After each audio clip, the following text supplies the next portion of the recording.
nuestras tertulianas, Pino Bettencourt, coach de CEOs y empresarios. Buenos días, Pino. Hola, buenos días, ¿qué tal? Bueno, muy bien. Decía que entramos en tiempo de tertulia. De momento podemos comenzar esa tertulia contigo, Pino, y enseguida se sumará a la conversación Santiago Carbó, catedrático de Economía de la Universidad de Granada. Hablábamos ahora mismo con Juan Ignacio Crespo, comentábamos esa noticia, ¿no? Esas ayudas al sector de la hostelería y del turismo de 4.220 millones de euros. Decía él que, bueno, que le parecía que ni merecía la pena mencionarlo porque no le parecía ayuda suficiente. Es verdad que desde el sector no están muy contentos, esperaban otro tipo de ayudas directas y sobre todo esa rebaja en los alquileres de la que hablan, ¿no? Y que al parecer solo beneficiaría a una parte muy pequeña del sector, al 5% según apuntan algunos medios, y es que cuando no se trata de grandes tenedores, lo que abogan es porque bueno, pues se llegue a un acuerdo entre propietarios y arrendadores y arrendatarios. Entonces, no sé hasta qué punto esto puede ayudar de manera significativa a este sector. Bueno, yo concuerdo con Juan Ignacio en que, bueno, pues claro que no es suficiente para salvar el sector. El problema es que no sabemos qué cantidad de dinero haría falta para salvar el sector. ¿Qué significa salvar el sector? ¿Durante cuánto tiempo hay que salvarlo? ¿Y qué futuro va a tener cuando finalmente las vacunas se estabilicen y ya tengamos un poco controlado el coronavirus? Porque hay gente que está hablando de que van a venir otros virus y que vamos a seguir encontrando estas olas de incertidumbre que quizás hayan cambiado para siempre el mercado de la hostelería, ¿no? Entonces, por un lado, yo comprendo perfectamente al que tiene un negocio y que quiere y que no puede pagar el alquiler, pero yo creo que en muchos casos ya se ha dado esa negociación que no hacía falta que la empujase el gobierno, porque una de dos, o el rentista que tiene el local valora a su inquilino, quiere ayudarle, quiere retener a ese inquilino o se arriesga a tener el local vacío durante un tiempo indefinido, porque ahora mismo se abren muy pocos negocios, ¿no? Entonces, no es suficiente, pero es que a este gobierno le encanta hacer anuncios de que nos va a salvar a todos del problema y luego, pues claro, la realidad se ha pasado 7 meses negociando y han encontrado que no pueden hacer más de lo que han hecho. En este caso sí que es verdad que ahora los propietarios tendrían incentivos fiscales, pero de nuevo depende de ellos tomar la decisión. Voy a dar la bienvenida ya a Santiago Carbó, catedrático de Economía de la Universidad de Granada. Buenos días, Santiago. Hola, muy buenos días. Estábamos comentando con Pino estas ayudas, ¿no? Que según el sector llegan tarde y mal, no lo digo yo, son palabras de los portavoces del sector, de 4.000 ayudas por valor de 4.220 millones de euros y que se echaban de menos, ¿no? Pues cierto tipo de ayudas como las ayudas directas que sí que se han, pues que se han aprobado en otros países de la Unión Europea. Sí, he podido escuchar a Pino. Yo estoy de acuerdo en lo fundamental. A nosotros nos ha faltado, yo creo que las ayudas directas. Otros países con un peso menor de la hostelería o del sector turístico las ha tenido desde octubre-noviembre, ¿no? Por ejemplo, Alemania, ¿no? Entonces creo que se ha llegado tarde porque si al final cierran las empresas, poco más podemos hacer. Entonces yo pienso que son necesarias las ayudas directas. De hecho, lo argumenté en varios artículos míos en prensa, porque ayudar a las empresas es ayudar también a las familias, es decir, y ayudar a las personas, que a veces piensan, no, es que solo hay que poner ayudas a las personas también, pero a las familias creo que, pero a las empresas era algo necesario, sobre todo a las pequeñas y medianas empresas que ven por un problema que es externo, pues que les tienen que cerrar los negocios o ponerles límites de capacidad o horarios, y eso siempre es muy problemático. Buenos días. Pero no teníamos capacidad fiscal, probablemente. Buenos días.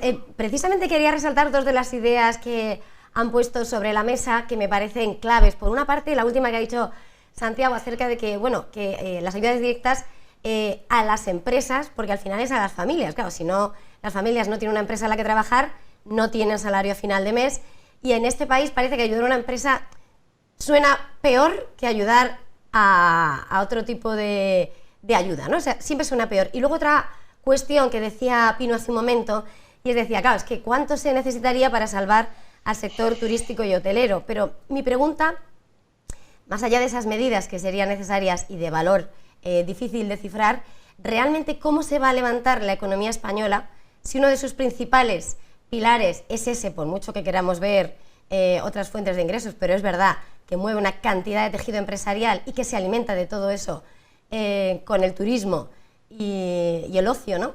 ¿Cómo nos vamos a poder levantar o en qué plazos de tiempo? Porque, claro, se necesita una transformación estructural, pero ahora mismo, por mucho que se quiera meter una transformación, no es momento ni hay tiempo. Si quiere empezar, Pino, por alternaros.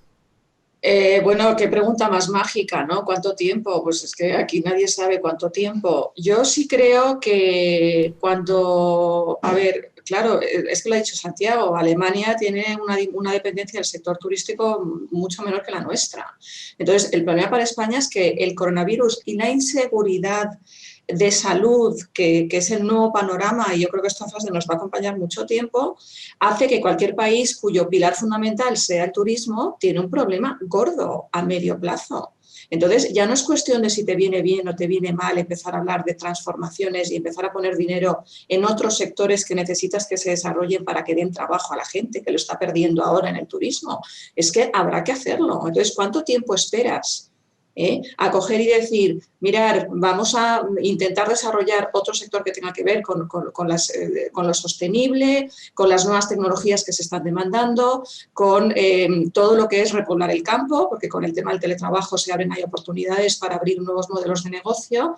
¿Cuándo nos ponemos a pensar en eso? Y realmente lo único que estamos haciendo ahora, precisamente porque nuestros políticos están a la greña todo el día, es estamos tapando los agujeros por donde sale el agua del barco, pero claro, estamos en un tsunami. Entonces, ¿qué hacemos? Pues no, desde luego nadie aquí sabe cuánto tiempo va a durar esto y tampoco sabemos qué va a hacer el gobierno según vaya viendo que sus estrategias no solamente no están ayudando a la gente que necesita la ayuda, sino que están creando malestar en todos los demás que no están recibiendo nada, que son muchos. ¿Santiago? Pues sí, estoy de acuerdo con lo que termina de decir Pino. Vamos a ver, en la anterior crisis el sector de la construcción tenía un peso excesivo. No estoy diciendo que el sector turístico lo tenga, pero tenía, el de la construcción. Hemos logrado pues que pese menos, pero ojo, está jugando un papel importante la recuperación ahora del sector de la construcción. Es decir, España no puede olvidarse de la construcción. Lo digo porque tengamos una referencia. En este ahora hemos puesto un poco el foco en el del turismo. Es que dependemos mucho del turismo, etcétera. Pero bueno, este es un país que es muy competitivo en el turismo. Solamente en Benidorm hay más camas que en Croacia. Vamos a ver, camas hoteleras o que medio país de Croacia. Margen? ¿Pero con qué margen? No, es que también tenemos que preguntarnos qué modelos de negocio. Un momento. Es decir, entonces, esa competitividad la teníamos, quizás dependiendo demasiado de la cantidad y no tanto de la calidad. Dicho esto, cambiar el modelo productivo de un país cuesta muchos años. Nos han dado una serie de ayudas importantes, más que nunca, en la Unión Europea, para intentar cambiar ese modelo productivo hacia actividades más digitales, más sostenibles, que incluirían el turismo, por supuesto, y que incluirían otras capacidades que puedan tener nuestras pequeñas y medianas empresas, ¿no? Entonces, yo pienso que el sector turístico tendrá que adaptarse a una nueva normalidad. Es decir, confiemos que el verano que viene, que tengo yo mis dudas, pues pueda recuperar buena parte, ojo, nunca lo que tuvimos en el 2019, ni de cerca ni de lejos, pero pueda recuperar una buena parte para que se mantenga lo más competitivo de ese sector, o la mayor parte de ese sector, y que se vaya transformando como el resto de la economía. Pero esto nos llevará años, es decir, transformarnos, es decir, de repente ser más digitales o tener mayores actividades farmacéuticas, etcétera, que ya las tenemos, ¿eh? La economía española está bastante diversificada, en sus exportaciones también. Eso lo aprendimos de la anterior crisis, que lo único que hicimos fue ganar cuota de mercado en el comercio exterior, a pesar del castañazo que nos dimos con la burbuja inmobiliaria, pero demostramos que teníamos sectores competitivos. Ahora teníamos que pegar otro esfuerzo para que esos sectores competitivos y exportadores crezcan más otra vez. Pero de ahí a renunciar totalmente al turismo, pues no, yo creo que no, o dejar de apoyarlo, pues no tiene ningún sentido. Ahora bien, no apoyemos tampoco, ya no me refiero turístico, a empresas que no tengan futuro, ni a industrias que no tengan futuro, pero yo creo que la del sector turístico sí que lo tiene, por esa especialización que tenemos, aunque se tenga que readaptar. Y para eso, repito, tendremos fondos y tendremos una ayuda. Ahora hay que tener buenas ideas, no solamente con dinero suficiente. Yo pienso, una pregunta que lanzo a los dos, yo pienso en ese pequeño empresario, ¿no? Porque hablamos de, bueno, no vamos ya a ayudar a esas empresas que no tengan mayor recorrido, pero claro, pienso en ese pequeño empresario, ¿no?, que dice, ¿cómo voy a dejar caer esto, que es el trabajo de toda mi vida? Además, vengo arrastrando ya una serie de deudas por todo lo que ha sucedido, lamentablemente, este año 2020, y además ahora, bueno, pues casi que se me pide, no sé si educadamente, que cierre mi empresa, a lo que he dedicado, bueno, pues eso, todo el trabajo de toda una vida, y que además pues me reinvente, ¿no? Y empiece de cero en otra cosa totalmente distinta, que a lo mejor pues no sé ni por dónde empezar, además de todo el dinero que todavía debo. Sí, no, no estamos diciendo que esto no sea un drama. O sea, es un drama y es una tragedia para muchas familias y para muchas empresas. El problema no es que vengamos nosotros a decirle al pobre empresario. Yo todavía me acuerdo de los que pusieron los autocares en la Castellana y que entrevistaron a un señor que empezó a llorar de que era un negocio familiar, que llevaban, que los 5 hermanos o todos trabajaban en los autobuses y que nadie se había acordado de los autobuses, ¿no? Y es que te comprimía el corazón escuchar a este señor. El problema es que no hay dinero, es que no hay dinero para salvar. Y aquí sí que estamos hablando, y quizás deberíamos estar pensando en ayudar a las familias mientras se replantean sus modelos de ingresos. Porque aunque el turismo se levantará, el turismo que merece la pena salvar es un turismo de alto valor añadido. O sea, recordemos los espectáculos de Salou o todo este turismo de borrachera. Yo creo que lo que hacen las enfermedades en general es que el problema de la enfermedad es que te pone la muerte encima de la mesa.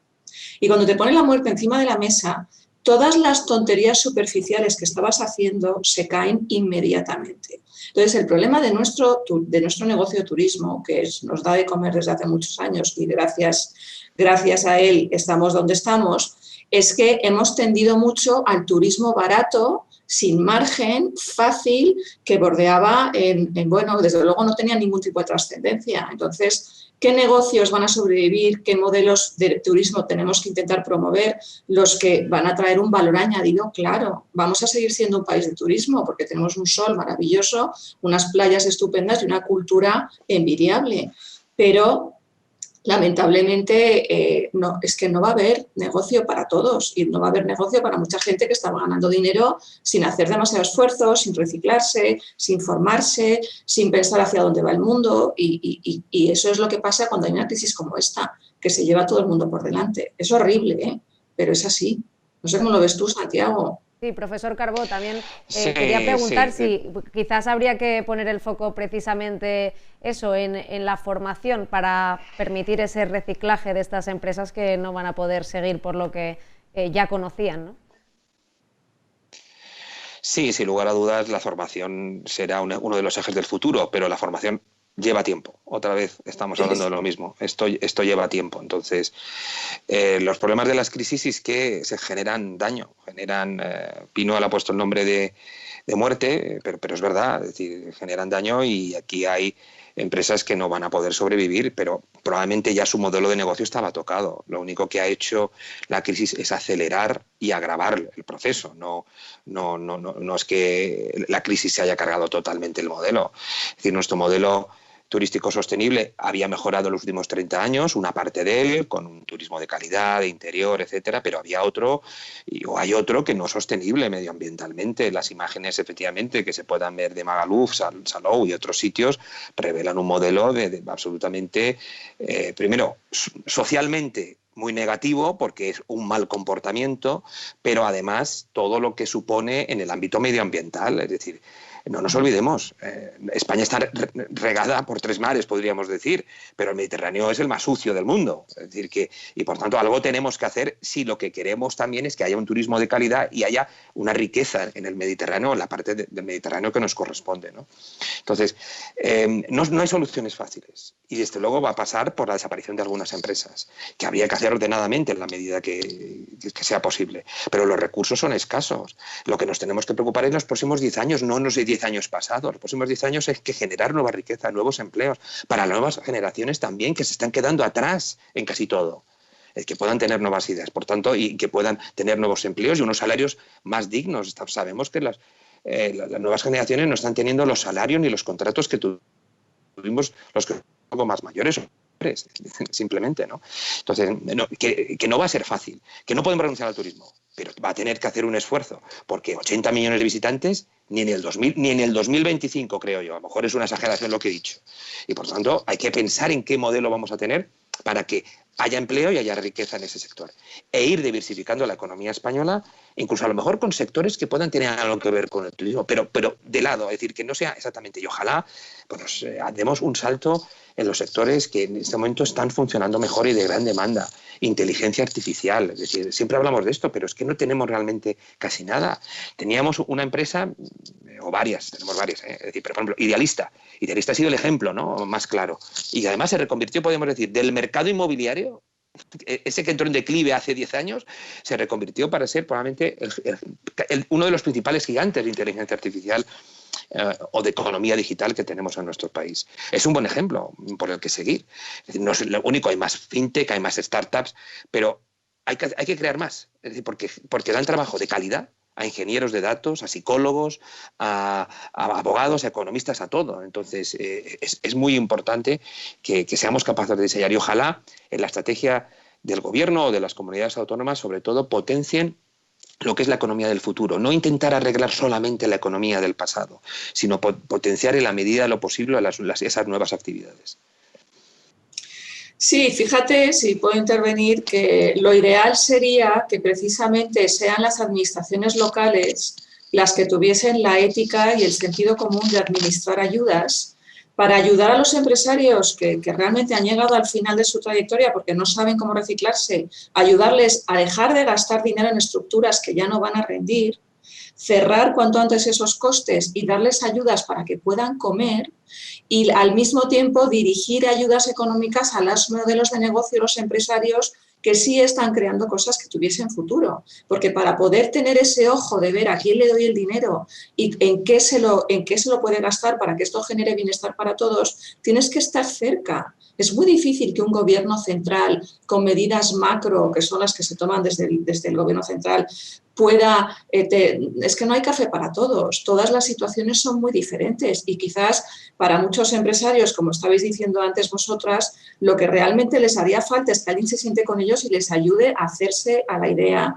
de que su empresa no tiene futuro y que tienen que cortar ya todos los gastos que puedan cortar para vivir ellos, comer ellos, que coman sus empleados y que todos puedan buscar un nuevo futuro que sí sea rentable y tenga cabida, ¿no? Pero a ver cómo hacemos eso, sería un ideal.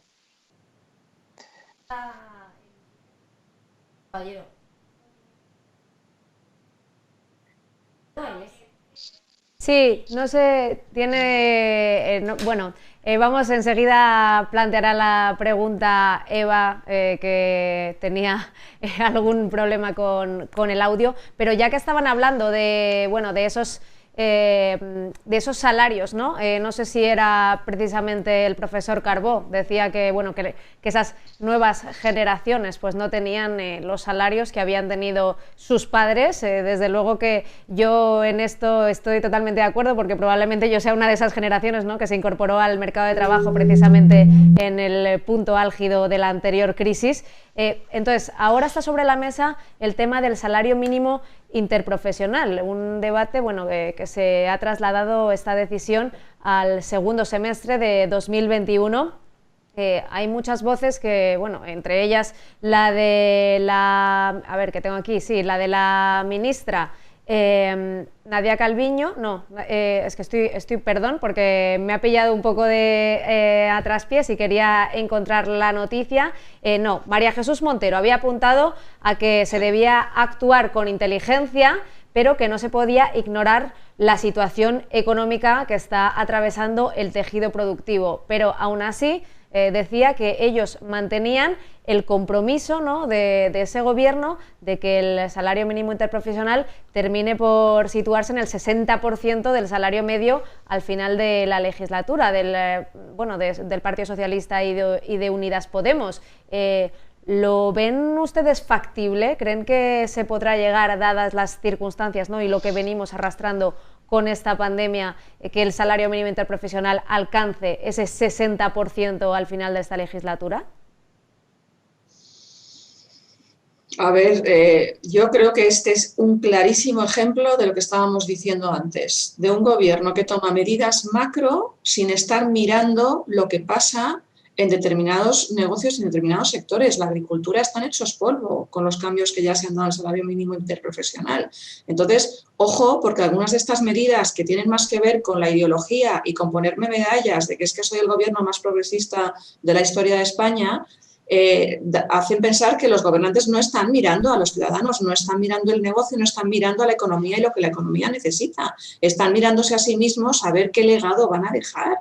Entonces, yo no lo entiendo. Yo creo que hay muchísima gente en España que tampoco lo entiende y que esto es el contrario de lo que necesitamos. Necesitamos ayudar a las empresas a que puedan crear trabajo. Y para eso tendremos que crear medidas que no sean tan ideológicas. Yo ni creo que lleguen, porque creo que este gobierno hace muchos anuncios y luego, pues como lo que acabamos de hablar de los alquileres, ¿no? Anuncio una cosa y luego negocio con todo el mundo y me doy cuenta que de lo que había prometido resulta que no puedo hacer ni la mitad de la mitad. Entonces no creo que lleguemos, pero es que creo que llegar sería una locura. Profesor Carbó. Sí, yo creo que el que lo hayan pospuesto 6 meses ya es una buena noticia. No olvidemos que ya habíamos hecho un esfuerzo importante en el incremento del salario mínimo interprofesional. En este momento, con tanta incertidumbre, con tanto golpe que ha recibido la economía española y los sectores empresariales, en este momento yo creo que era muy inoportuno y que se había convertido, como bien ha apuntado Pino, en un debate ideológico. Es decir, y no puede ser un debate ideológico. Aquí tenemos un mercado de trabajo muy disfuncional, y no es cuestión de subir solamente el salario mínimo interprofesional. Con el sistema actual de contratos que tenemos, es verdad que los economistas somos un R, que necesitamos el famoso modelo de contrato único con el que entres en el mercado laboral y vayas ganando derechos y recursos y te puedas llevar luego también lo que sea de tu pensión a otro trabajo, etcétera, es de las pocas vías que podría arreglar este desajuste. Porque aumentar el salario mínimo interprofesional no es para los jóvenes, no es para un joven graduado con muchas capacidades, es para otro tipo de trabajos, lo ha apuntado Pino, puede ser agrario o puede ser de otro sector. Es decir, entonces realmente no estaríamos resolviendo el problema de ese empleo juvenil y sobre todo de que no estamos usando esos recursos y no estamos dando oportunidades a esas generaciones. Entonces, desgraciadamente en este país no se quiere hablar de reformar el mercado de trabajo. Bueno, se quería retraer a lo que había antes de la reforma del mercado laboral, que se ha quedado totalmente corta. Es decir, es cierto que hemos tenido un instrumento como los ERTEs que han funcionado razonablemente bien. No se nos ha caído como un castillo de naipes. Pero eso es una cosa coyuntural. Un instrumento coyuntural para una pandemia o para una crisis así. Entonces, necesitamos reformar completamente el mercado de trabajo. Yo también fui bastante negativo con el ingreso mínimo vital, no con el que se creara para la pandemia, que había que crearlo, sino que se mantenga sin ningún tipo de control ni incentivos a formarse o a trabajar después, sobre todo a las generaciones, podríamos decir, más jóvenes. Es decir, un ingreso mínimo vital, vamos a ver, eso para siempre. Entonces, más cargas para los que trabajan, más cargas para un Estado que ya tiene serias dificultades. Entonces, a mí me preocupa bastante. Ya ha habido mucho de ideología, que lo he comentado en otro medio antes, también en la subida del salario de los funcionarios y de las pensiones. Es decir, vamos a ver, hay que repartir las cargas de este castañazo. Hablemoslo claro, es un castañazo. Y lo que no puede ser, yo soy funcionario, es que a mí se me suba el sueldo y yo tenga garantizado el empleo y encima me suban el sueldo. Vamos a ver, eso no es repartir las cargas equitativamente. Y esto pasará factura tarde o temprano, porque es evidente, es decir, la sociedad dirá, bueno, vamos a ver, yo he perdido el trabajo o me he visto disminuido el salario. Entonces, reformar de alguna manera lo que es el mercado de trabajo, todo el tema salarial de todo el conjunto, etcétera, requiere más allá de una medida que sea importante como el salario mínimo interprofesional. Pero ya no se hizo en los gobiernos anteriores. Aquí se ha querido pegar un acelerón en los últimos años con el salario mínimo interprofesional, pero no es el momento de hacer un debate tan superficial sin reformar las estructuras de un mercado de trabajo que no nos funciona. Digámoslo claro, no funciona. Pues Santiago Carbó, catedrático de Economía de la Universidad de Granada, y Pino Bettencourt, coach de CEOs y empresarios, muchas gracias por haber participado en esta tertulia. Nos quedaríamos hablando más tiempo, pero tenemos más temas que tratar. Gracias y felices fiestas. Muchas gracias. Y felices Gracias. fiestas también a todos. Hasta luego.